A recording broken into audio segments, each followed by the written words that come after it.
ॐ परमात्मने नमः। ॐ नमो भगवते वासुदेवाय। प्रिय भक्तगणों, प्रथम अध्याय की कथा में आपने सुना कि किस प्रकार एक वैश्या के द्वारा दान किए गए पुण्य से ब्राह्मण सुशर्मा का उद्धार हुआ और युद्ध क्षेत्र में अपने ही सगे संबंधियों को देखकर अर्जुन का हृदय द्रवित हो गया। आज के इस वीडियो में श्रीमद् भागवत गीता के दूसरे अध्याय की कथा महात्म्य सहित श्रवण करेंगे। आपसे निवेदन है कि कथा पूरी सुने। श्री भगवान कहते हैं, लक्ष्मी, प्रथम अध्याय के महात्म्य का उत्तम उपाख्यान मैंने तुमसे सुना दिया। अब अन्य अध्यायों के महात्म्य श्रवण करो। दक्षिण दिशा में वेद वेता ब्राह्मणों के पुरंदपुर नामक नगर में देव शर्मा नामक एक विद्वान ब्राह्मण रहते थे। वे अतिथियों के पूजक, स्वाध्यायशील, वेद शास्त्रों के विशेषज्ञ, यज्ञों का अनुष्ठान करने वाले और तपस्वियों के सदा ही प्रिय थे। उन्होंने उत्तम द्रव्यों के द्वारा अग्नि में हवन करके दीर्घकाल तक देवताओं को तृप्त किया, किंतु उन धर्मात्मा ब्राह्मणों को कभी सदा न रहने वाली शांति न मिली। वे परम कल्याण में तत्व का ज्ञान प्राप्त करने की इच्छा से प्रतिदिन प्रचुर सामग्रियों के द्वारा सत्य संकल्प वाले तपस्वियों की सेवा करने लगे।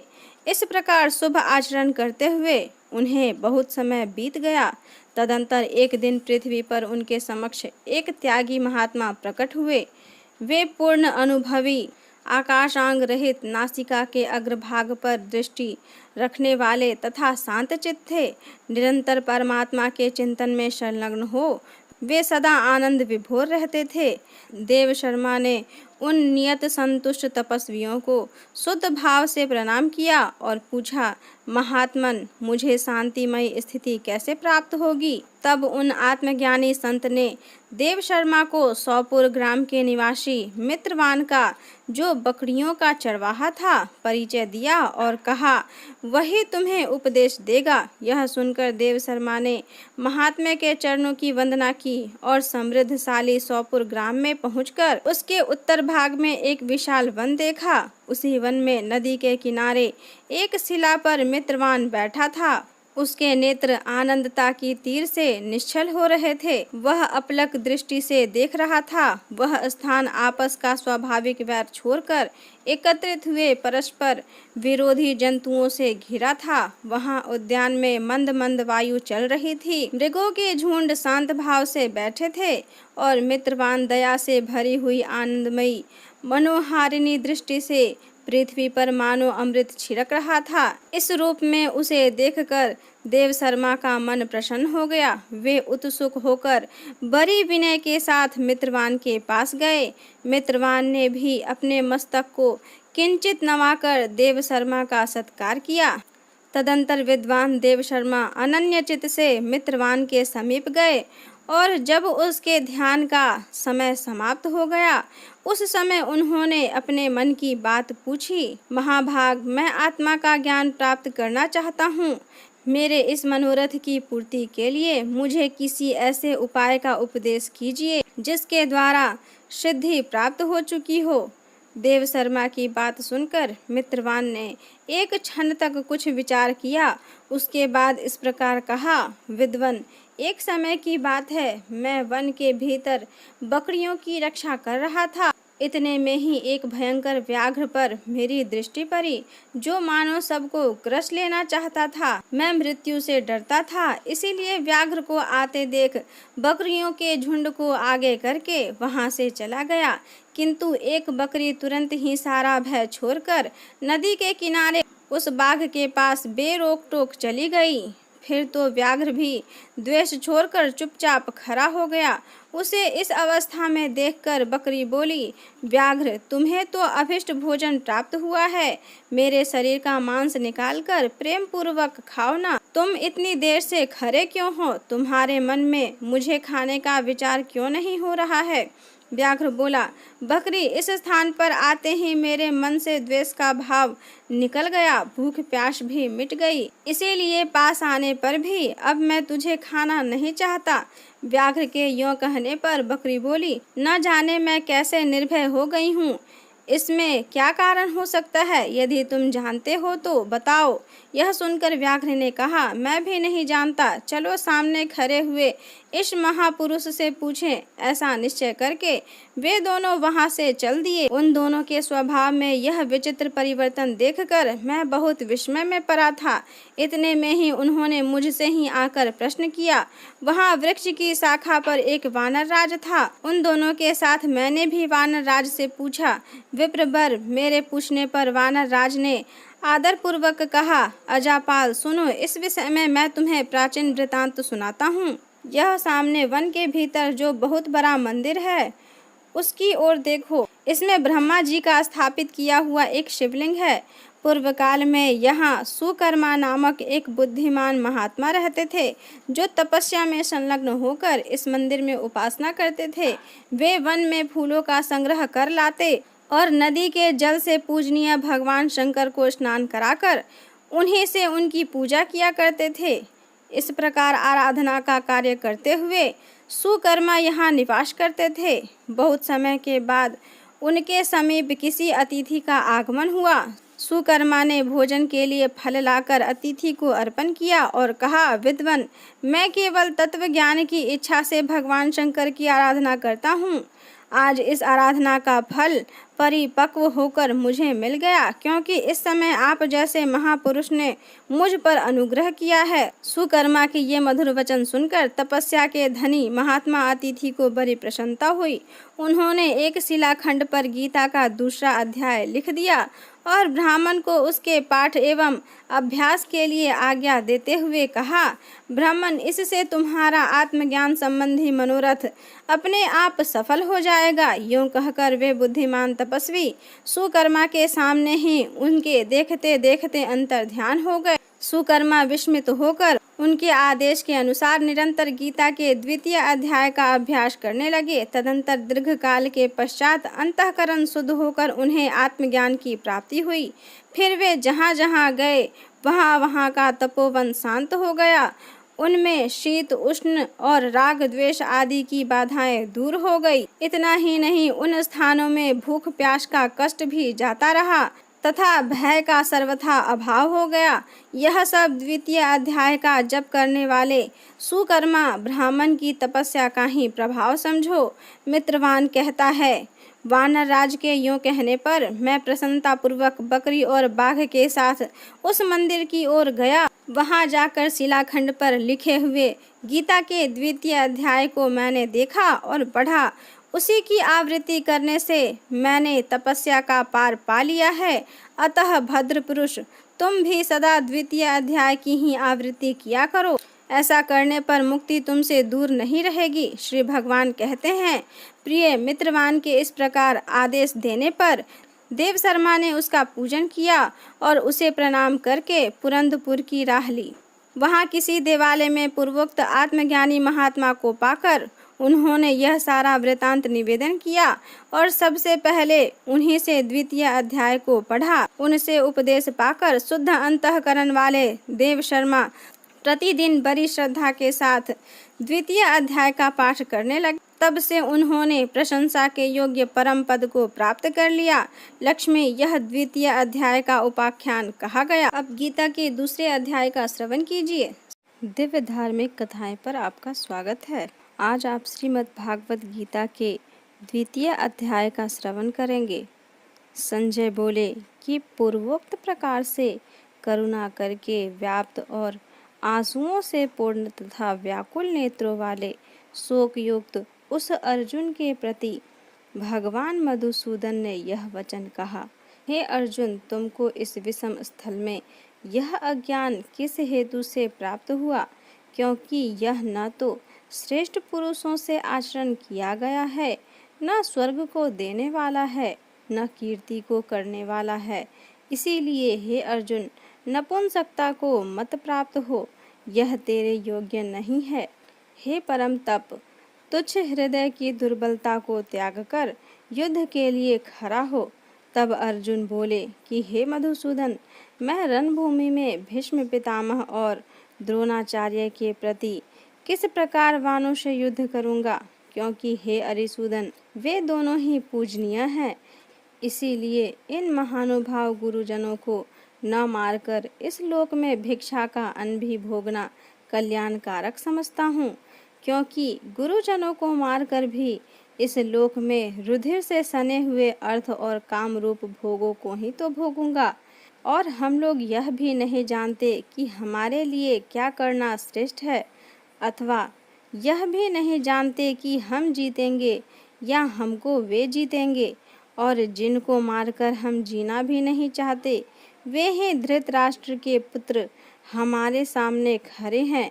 इसीलिए कायरता रूप दोष करके अपहत हुए स्वभाव वाला और धर्म के विषय में मोहित चित हुआ मैं आपसे पूछता हूँ, जो कुछ निश्चय किया हुआ कल्याणकारक साधन हो वह मेरे लिए कहिए, क्योंकि मैं आपका शिष्य हूँ, इसीलिए आपके शरण में हूँ। मुझे शिक्षा दीजिए, क्योंकि भूमि में निष्कंटक धन धान्य संपन्न राज्य को और देवताओं के स्वामी पने को प्राप्त होकर भी मैं उस उपाय को नहीं देखता हूँ जो कि मेरी इंद्रियों के सुखाने वाले शोक को दूर कर सके। संजय बोले, हे राजन, निद्रा को जीतने वाले अर्जुन अंतर्यामी श्री कृष्ण महाराज के प्रति इस प्रकार कहकर फिर श्री गोविंद भगवान से युद्ध नहीं करूँगा ऐसा स्पष्ट कहकर चुप हो गए। इसके उपरांत हे भरतवंशी धृतराष्ट्र, अंतर्यामी श्री कृष्ण महाराज ने दोनों सेनाओं के बीच में उस शोक युक्त अर्जुन को हंसते हुए से यह वचन कहे, हे अर्जुन, तू न शोक करने योग्य के लिए शोक करता है और पंडितों के से वचनों को कहता है, परंतु पंडित जन जिनके प्राण चले गए हैं उनके लिए और जिनके प्राण नहीं गए हैं उनके लिए भी शोक नहीं करते, क्योंकि आत्मा नित्य है, इसीलिए शोक करना अयुक्त है। वास्तव में न तो ऐसा ही है कि मैं किसी काल में नहीं था, अथवा तू नहीं था, अथवा ये राजा लोग नहीं थे, और न ऐसा ही है कि इससे आगे हम सब नहीं रहेंगे, किंतु जैसे जीवात्मा की इस देह में कुमार, युवा और वृद्धावस्था होती है, वैसे ही अन्य शरीर की प्राप्ति होती है। उस विषय में धीर पुरुष नहीं मोहित होता है, अर्थात जैसे कुमार, युवा और जरावस्था रूप स्थूल शरीर का विकार अज्ञान से आत्मा में भासता है, वैसे ही एक शरीर से दूसरे शरीर को प्राप्त होना रूप सूक्ष्म शरीर का विकार भी अज्ञान से ही आत्मा में भासता है। इसीलिए तत्वों को जानने वाला धीर पुरुष इस विषय में नहीं मोहित होता है। हे कुंती पुत्र, सर्दी गर्मी और सुख दुख को देने वाले इंद्रिय और विषयों के संयोग तो क्षण भंगुर और अनित्य हैं। इसीलिए हे भरतवंशी अर्जुन, उनको तू सहन कर, क्योंकि हे पुरुष श्रेष्ठ, दुख सुख को समान समझने वाले जिस धीर पुरुष को ये इंद्रियों के विषय व्याकुल नहीं कर सकते, वह मोक्ष के लिए योग्य होता है। और हे अर्जुन, असत वस्तु का तो अस्तित्व नहीं है और सत का अभाव नहीं है।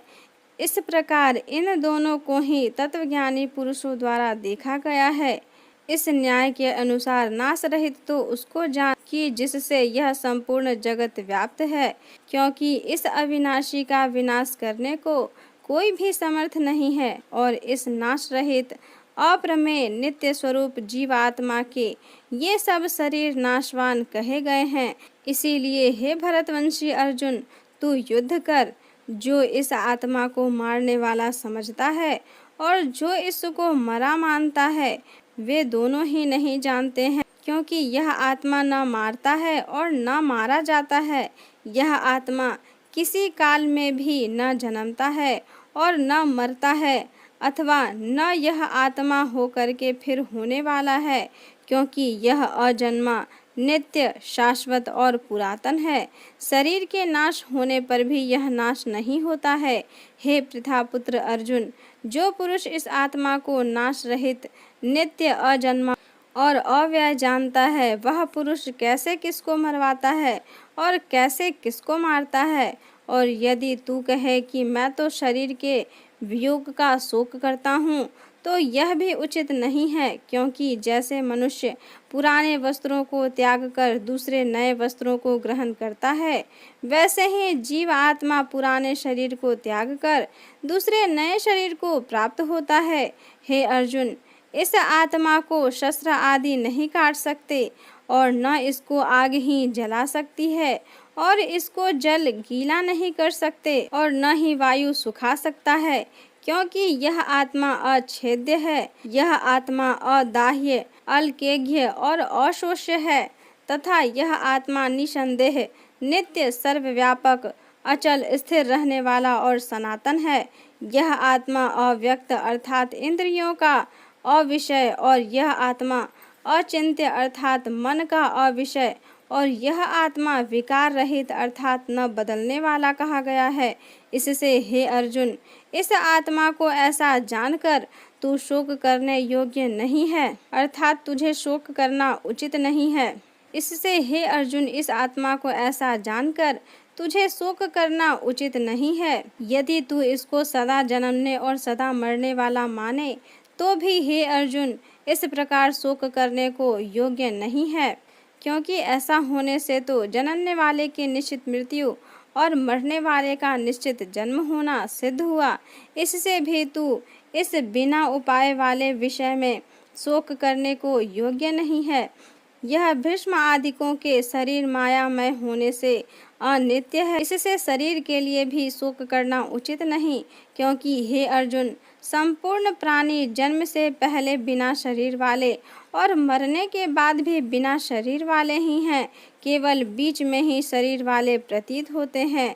फिर उस विषय में क्या चिंता है? हे अर्जुन, यह आत्म तत्व बड़ा गहन है, इसीलिए कोई महापुरुष ही इस आत्मा को आश्चर्य की ज्यों देखता है और वैसे ही दूसरा कोई महापुरुष ही आश्चर्य की ज्यों इसके तत्व को कहता है और दूसरा कोई ही इस आत्मा को आश्चर्य की ज्यों सुनता है और कोई कोई सुनकर भी इस आत्मा को नहीं जानता। हे अर्जुन, यह आत्मा सबके शरीर में सदा ही अवध्य है, इसलिए संपूर्ण भूत प्राणियों के लिए तू शोक करने को योग्य नहीं है और अपने धर्म को देखकर भी तू भय करने को योग्य नहीं है, क्योंकि धर्म युक्त युद्ध से बढ़कर दूसरा कोई कल्याणकारक कर्तव्य क्षत्रिय के लिए नहीं है। हे पार्थ, अपने आप प्राप्त हुए और खुले हुए स्वर्ग के द्वार रूप इस प्रकार के युद्ध को भाग्यवान क्षत्रिय लोग ही पाते हैं, और यदि तू इस धर्म युक्त संग्राम को नहीं करेगा तो स्वधर्म को और कीर्ति को खोकर पाप को प्राप्त होगा और सब लोग तेरी बहुत काल तक रहने वाली अपकीर्ति को भी कथन करेंगे, और वह अपकीर्ति माननीय पुरुषों के लिए मरण से भी अधिक बुरी होती है, और जिनके तू बहुत माननीय होकर भी अब तुच्छता को प्राप्त होगा, वे महारथी लोग तुझे भय के कारण युद्ध में उपराम हुआ मानेंगे और तेरे वैरी लोग तेरे सामर्थ्य की निंदा करते हुए बहुत से न कहने योग्य वचनों को कहेंगे। फिर उससे अधिक दुख क्या होगा? इससे युद्ध करना तेरे लिए सब प्रकार से अच्छा है, क्योंकि या तो मरकर स्वर्ग को प्राप्त होगा अथवा जीत कर पृथ्वी को भोगेगा। इससे हे अर्जुन, युद्ध के लिए निश्चय वाला होकर खड़ा हो। यदि तुझे स्वर्ग और राज्य की इच्छा न हो तो भी सुख दुख, लाभ हानि और जय पराजय को समान समझकर उसके उपरांत युद्ध के लिए तैयार हो। इस प्रकार युद्ध करने से तू पाप को प्राप्त नहीं होगा। हे पार्थ, यह बुद्धि तेरे लिए ज्ञान योग के विषय में कही गई है, और इसी को अब निष्काम कर्म योग के विषय में सुन। जिस बुद्धि से युक्त हुआ तू कर्मों के बंधन को अच्छी तरह से नाश करेगा। इस निष्काम कर्म योग में आरंभ का अर्थात बीज का नाश नहीं है और उल्टा फल रूप दोष भी नहीं होता है। इसीलिए इस निष्काम कर्म योग रूप धर्म का थोड़ा भी साधन जन्म मृत्यु रूप महान भय से उद्धार कर देता है। हे अर्जुन, इस कल्याण मार्ग में निश्चयात्मक बुद्धि एक ही है और अज्ञानी पुरुषों की बुद्धियाँ बहुत भेदों वाली अनंत होती हैं। हे अर्जुन, जो सकामी पुरुष केवल फलश्रुति में प्रीति रखने वाले, स्वर्ग को ही परम श्रेष्ठ मानने वाले, इससे बढ़कर और कुछ नहीं है, ऐसा कहने वाले हैं, वे अविवेकी जन जन्म रूपी कर्म फल को देने वाली और भोग तथा ऐश्वर्य की प्राप्ति के लिए बहुत सी क्रियाओं के विस्तार वाली इस प्रकार की जिस दिखाऊ शोभा युक्त वाणी को कहते हैं, उस वाणी द्वारा हरे हुए चित्त वाले तथा भोग और ऐश्वर्य में आसक्ति वाले उन पुरुषों के अंतःकरण में निश्चयात्मक बुद्धि नहीं होती है। हे अर्जुन, सब वेद 3 गुणों के कार्य रूप संसार को विषय करने वाले अर्थात प्रकाश करने वाले हैं। इसीलिए तू निष्कामी और सुख दुख आदि द्वंद्वों से रहित नित्य वस्तुओं में स्थित तथा योग क्षेम को न चाहने वाले और आत्मपरायण हो, क्योंकि मनुष्य का सब ओर से परिपूर्ण जलाशय के प्राप्त होने पर छोटे जलाशय में जितना प्रयोजन रहता है, अच्छी प्रकार ब्रह्म को जानने वाले ब्राह्मण का भी सब वेदों में उतना ही प्रयोजन रहता है। अर्थात जैसे बड़े जलाशय के प्राप्त हो जाने पर जल के लिए छोटे जलाशयों की आवश्यकता नहीं रहती, वैसे ही ब्रह्मानंद की प्राप्ति होने पर आनंद के लिए वेदों की आवश्यकता नहीं रहती। इससे तेरा कर्म करने मात्र से ही अधिकार होए, फल में कभी नहीं, और तू कर्मों के फल की वासना वाला भी मत हो तथा तेरी कर्म न करने में भी प्रीति न हो। हे धनंजय, आसक्ति को त्याग कर तथा सिद्धि और असिद्धि में समान बुद्धि वाला होकर योग में स्थित हुआ कर्म को कर। यह समत्व भाव ही योग नाम से कहा गया है। इस समत्व रूप बुद्धि योग से सकाम कर्म अत्यंत तुच्छ है। इसीलिए हे धनंजय, समत्व बुद्धि योग का आश्रय ग्रहण कर, क्योंकि फल की वासना वाले अत्यंत दीन है। समत्व बुद्धि युक्त पुरुष पुण्य पाप दोनों को इस लोक में ही त्याग देता है, अर्थात उससे लिपायमान नहीं होता। इससे समत्व बुद्धि योग के लिए ही चेष्टा कर। यह समत्व बुद्धि रूप योग ही कर्मों में चतुरता है, अर्थात कर्म बंधन से छूटने का उपाय है, क्योंकि बुद्धि योग युक्ति ज्ञानी जन कर्मों से उत्पन्न होने वाले फल को त्याग कर जन्म रूप बंधन से छूटे हुए निर्दोष अर्थात अमृतमय परम पद को प्राप्त होते हैं। हे अर्जुन, जिस काल में तेरी बुद्धि मोह रूप दलदल को बिल्कुल तर जाएगी, तब तू सुनने योग्य और सुने हुए के वैराग्य को प्राप्त होगा। जब तेरी अनेक प्रकार के सिद्धांतों को सुनने से विचलित हुई बुद्धि परमात्मा के स्वरूप में अचल और स्थिर ठहर जाएगी, तब तू समत्व रूप योग को प्राप्त होगा। इस प्रकार भगवान के वचनों को सुनकर अर्जुन ने पूछा, हे केशव, समाधि में स्थित स्थिर बुद्धि वाले पुरुष का क्या लक्षण है, और स्थिर बुद्धि पुरुष कैसे बोलता है, कैसे बैठता है, कैसे चलता है? उसके उपरांत श्री कृष्ण महाराज बोले, हे अर्जुन, जिस काल में यह पुरुष मन में स्थित संपूर्ण कामनाओं को त्याग देता है, उस काल में आत्मा से ही आत्मा में संतुष्ट हुआ स्थिर बुद्धि वाला कहा जाता है, तथा दुखों की प्राप्ति में जिसका मन उद्वेग रहित है और सुखों की प्राप्ति में जिसकी स्पृहा दूर हो गई है तथा जिसके राग भय और क्रोध नष्ट हो गए हैं, ऐसा मुनि स्थिर बुद्धि कहा गया है। जो पुरुष सर्वत्र स्नेह रहित हुआ उन शुभ तथा अशुभ वस्तुओं को प्राप्त होकर न प्रसन्न होता है और न द्वेष करता है, उसकी बुद्धि स्थिर है। और कछुआ अपने अंगों को जैसे समेट लेता है, वैसे ही यह पुरुष जब सब ओर से अपनी इंद्रियों के विषयों से समेट लेता है, तब उसकी बुद्धि स्थिर होती है। यद्यपि इंद्रियों के द्वारा विषयों को न ग्रहण करने वाले पुरुष के भी केवल विषय तो निवृत्त हो जाते हैं, परंतु राग नहीं निवृत्त होता, और इस पुरुष का तो राग भी परमात्मा को साक्षात करके निवृत्त हो जाता है। और हे अर्जुन, जिससे कि यत्न करते हुए बुद्धिमान पुरुष के भी मन को यह प्रमथन स्वभाव वाली इंद्रियां बलपूर्वक हर लेती हैं। इसीलिए मनुष्य को चाहिए कि उन संपूर्ण इंद्रियों को वश में करके समाहित चित्त हुआ मेरे परायण स्थित हो, क्योंकि जिस पुरुष की इंद्रियां वश में होती हैं उसकी ही बुद्धि स्थिर होती है। हे अर्जुन, मन सहित इंद्रियों को वश में करके मेरे परायण न होने से मन के द्वारा विषयों का चिंतन होता है और विषयों को चिंतन करने वाले पुरुष की उन विषयों में आसक्ति हो जाती है और आसक्ति से उन विषयों की कामना उत्पन्न होती है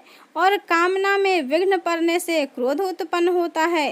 क्रोध से अविवेक अर्थात मूढ़ भाव उत्पन्न होता है और अविवेक से स्मरण शक्ति भ्रमित हो जाती है और स्मृति के भ्रमित हो जाने से बुद्धि अर्थात ज्ञान शक्ति का नाश हो जाता है और बुद्धि के नाश होने से यह पुरुष अपने श्रेय साधन से घिर जाता है। परंतु स्वाधीन अंतःकरण वाला पुरुष राग द्वेष से रहित अपने वश में हुई इंद्रियों द्वारा विषयों को भोगता हुआ अंतःकरण की प्रसन्नता अर्थात स्वच्छता को प्राप्त होता है।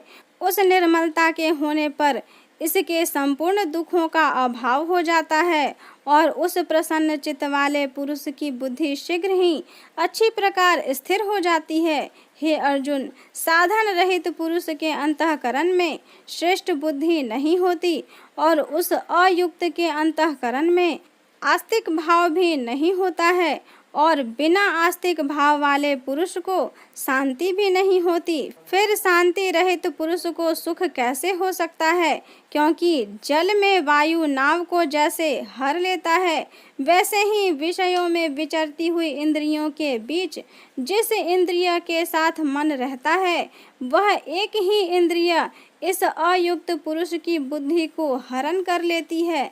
इससे हे महाबाहो, जिस पुरुष की इंद्रियां सब प्रकार इंद्रियों के विषयों से वश में हुई होती हैं उसकी बुद्धि स्थिर होती है।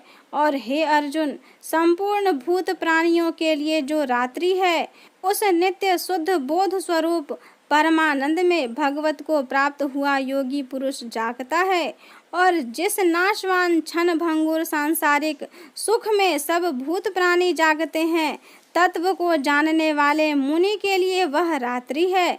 जैसे सब ओर से परिपूर्ण अचल प्रतिष्ठा वाले समुद्र के प्रति नाना नदियों के जल उसको चलायमान न करते हुए ही समा जाते हैं, वैसे ही जिस स्थिर बुद्धि पुरुष के प्रति संपूर्ण भोग किसी प्रकार का विकार उत्पन्न किए बिना ही समा जाते हैं वह पुरुष परम शांति को प्राप्त होता है, न कि भोगों को चाहने वाला। क्योंकि जो पुरुष संपूर्ण कामनाओं को त्याग कर ममता रहित और अहंकार रहित स्पृहा रहित हुआ बरतता है वह शांति को प्राप्त होता है। हे अर्जुन, यह ब्रह्म को प्राप्त हुए पुरुष की स्थिति है। इसको प्राप्त होकर योगी कभी मोहित नहीं होता है और अंत काल में भी इस निष्ठा में स्थित होकर ब्रह्मानंद को प्राप्त हो जाता है। इस प्रकार श्रीमद् भागवत गीता का दूसरा अध्याय संपूर्ण हुआ। आगे की कथा सुनने के लिए मेरे वीडियो को लाइक करें, अपने दोस्तों के साथ शेयर करें।